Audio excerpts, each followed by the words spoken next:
नमस्कार, आप देख रहे हैं आज तक। आपके साथ मैं हूं सईद अंसारी। स्वागत है आपका मुंबई मेट्रो में। नासिक में नामी मल्टीनेशनल कंपनी टीसीएस के ब्रांच में जबरन धर्म परिवर्तन कराने के बेहद गंभीर आरोप लगे हैं। आरोप के अनुसार एचआर एग्जीक्यूटिव निदा खान ने मुस्लिम टीम लीडर के साथ मिलकर कई लोगों पर इस्लाम अपनाने के लिए दबाव बनाया। और इतना ही नहीं, इस केस में मलेशिया के इमरान खान नाम के एक व्यक्ति का नाम भी सामने आया। अब आरोपियों की गिरफ्तारी के बाद पुलिस विदेशी फंडिंग की जांच भी कर रही है।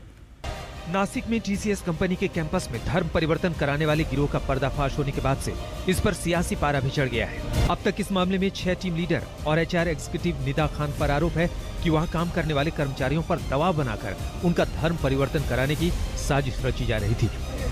अब तक 12 पीड़ितों की पुष्टि हो चुकी है। स्पेशल इन्वेस्टिगेशन टीम इस केस में 9 एफआईआर दर्ज कर चुकी है। इस कंपनी के 9 कर्मचारियों पर गंभीर आरोप लगाए गए हैं। इस धर्म परिवर्तन मामले में पुलिस के हाथ कई व्हाट्सएप चैट भी लगी है, जिससे खुलासा हुआ है कि कंपनी के आड़ में कुछ कर्मचारियों का गिरोह अपना एजेंडा चला रहा था। फिलहाल पुलिस को मुख्य आरोपी निदा खान की तलाश है। अब तक जिन 9 पीड़ितों ने एफआईआर दर्ज कराई है, उनकी एफआईआर में बलात्कार, शादी का झांसा देकर यौन उत्पीड़न और हिंदू देवी देवताओं पर अश्लील टिप्पणी करने, नॉनवेज खाने और नमाज पढ़ने के लिए मजबूर करने जैसे गंभीर आरोप हैं। आरोप के मुताबिक आरोपी टीम लीडर कर्मचारियों पर इस्लामी रीति रिवाज अपनाने का दबाव डाल रहे थे। बीजेपी के साथ हिंदुवादी संगठनों ने नासिक में कंपनी के दफ्तर पर हल्ला बोलते हुए जमकर विरोध प्रदर्शन किया, तो विपक्ष इसे तुष्टीकरण की सियासत करार दे रहा है। जो लड़कियां चकाचौंध वाले इन एसी ऑफिसेस में जाती है, क्या इसकी दीवारों के पीछे उनका यौन उत्पीड़न होता है? उनका कॉरपोरेट जिहाद द्वारा धर्म परिवर्तन होता है? इस पर ध्यान रखना ये हमारी जिम्मेदारी है। कायदा कानून प्रशासन है, पुलिस प्रशासन है, इन्वेस्टिगेशन करो, जो भी उसमें मुब्तिला हो, जो बड़ी से बड़ी कंपनी हो या कोई भी हो, उसके खिलाफ कानूनी कार्रवाई करो। लेकिन इसकी आड़ में आप पूरे मुसलमान समाज को बदनाम करते हो, ये गलत है। अब आप ये लेके आ गए कॉरपोरेट जिहाद। अरे जिहाद का मतलब भी आपको नहीं मालूम है। पहले आप लाए वोट जिहाद, लैंड जिहाद, थूक जिहाद, लव जिहाद, अब ये कॉरपोरेट जिहाद। जहां आपको दिखता है आप मुसलमान को ज्वाइन कर दो, ये गलत है। देखिए, कोई हम चाहते हैं कि निष्पक्ष कार्रवाई हो, जो भी इसमें इन्वॉल्व है उसके खिलाफ आप कानूनी कार्रवाई करिए, जेल में डालिए। लेकिन इस तरह से बोल देना कि नहीं ये कॉरपोरेट जिहाद है, ये मुसलमान लोग ये सब कर रहे हैं, ये सरासर गलत है। और इस्लाम भी नहीं सिखाता कि आप किसी को जबरन धर्मांतरण करिए या जबरन किसी को ऐसी बातें करिए जिसका उसका दिल दुखे। जांच के दौरान व्हाट्सएप चैट में इमरान नाम के एक शख्स का नाम सामने आया है, जिसका कथित तौर पर मलेशिया से संबंध है।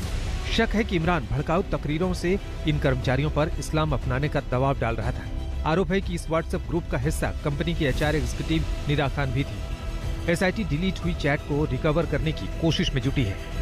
खबर है कि शिकायत मिलने के बाद पुलिस ने 4 महिला कांस्टेबलों को हाउस कीपिंग स्टाफ के रूप में गुप्त रूप से तैनात किया, ताकि वो कैंपस के अंदर की गतिविधियों पर नजर रख सके।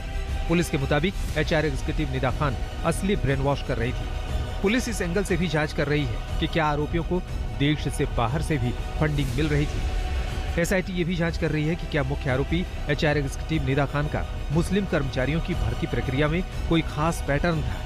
में मल्टीनेशनल कंपनी में जिस प्रकार का एक जो एपिसोड है वो सामने आया है, ये बहुत ही धक्कादायक, शॉकिंग इस प्रकार का ये एपिसोड है। पुलिस ने इसमें कार्रवाई की है, पुलिस ने इसमें अटक की है, अरेस्ट किया है।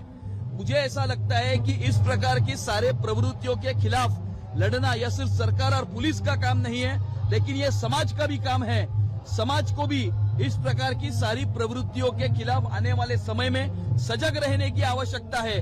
और इस प्रकार की कोई भी प्रवृत्ति अगर कहीं पर भी ध्यान में आती है तो तुरंत सरकार और पुलिस के ध्यान में समाज ने लेकर आना चाहिए। इस बीच 13 अप्रैल को नासिक कोर्ट ने इस मामले के मुख्य संदिग्ध और कंपनी के एजीएम अश्विनी चैनानी की पुलिस कस्टडी 13 अप्रैल तक बढ़ा दी।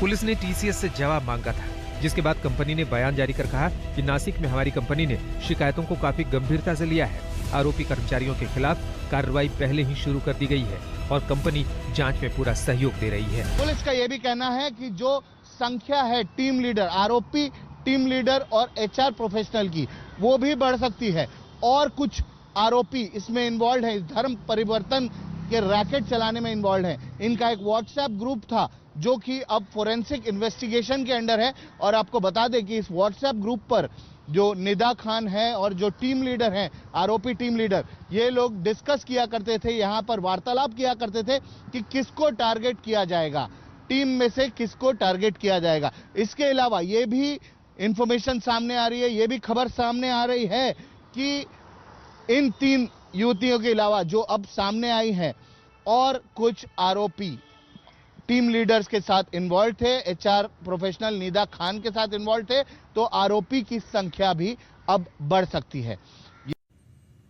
इस केस में अब एक बड़ी खबर आ रही है, पुलिस ने टीसीएस से जवाब मांगा है। टीसीएस कंपनी में ये सब कुछ हो रहा था, जिसके बाद टीएस ने बयान जारी किया है और कहा है कि नासिक में हमारी कंपनी ने शिकायतों को काफी गंभीरता से लिया है।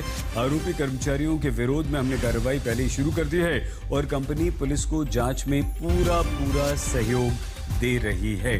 नासिक का वो टीसीएस बीपीओ जहां पर युवक और युवतियों को टारगेट कर टीम लीडर और एचआर एग्जीक्यूटिव धर्म परिवर्तन करने की कोशिश कर रहे थे, उन्हें यौन उत्पीड़न कर रहे थे, उनका यौन उत्पीड़न कर रहे थे, उन्हें उनके धर्म के बारे में अनाप शराब कह रहे थे, उस मामले में अब कुछ और पीड़ित सामने आ गए हैं।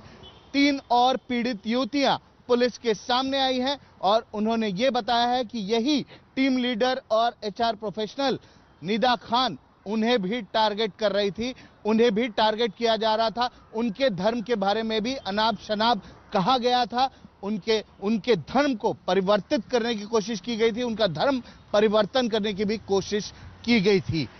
आपको बता दें कि इससे पहले 8 एफआईआर युवतियों ने कराए हैं जो उस बीपीओ में काम करती थी और एक युवक ने एफआईआर कराया, कुल 9 एफआईआर रजिस्टर्ड हैं। अब 3 और युवतियां सामने आई हैं जो उसी टीसीएस बीपीओ में नासिक में काम कर रही थी और पुलिस को उन्होंने अपनी आप बीती बताई है। आपको बता दें इस मामले में अभी तक एफआईआर दर्ज नहीं हुई है, पर जल्द ही इन तीनों की तरफ से भी एफआईआर दर्ज हो सकती है। मुंबई मेट्रो में आज के लिए बस इतना ही। आप प्लीज अपना बहुत ख्याल रखिएगा। शुभ रात्रि।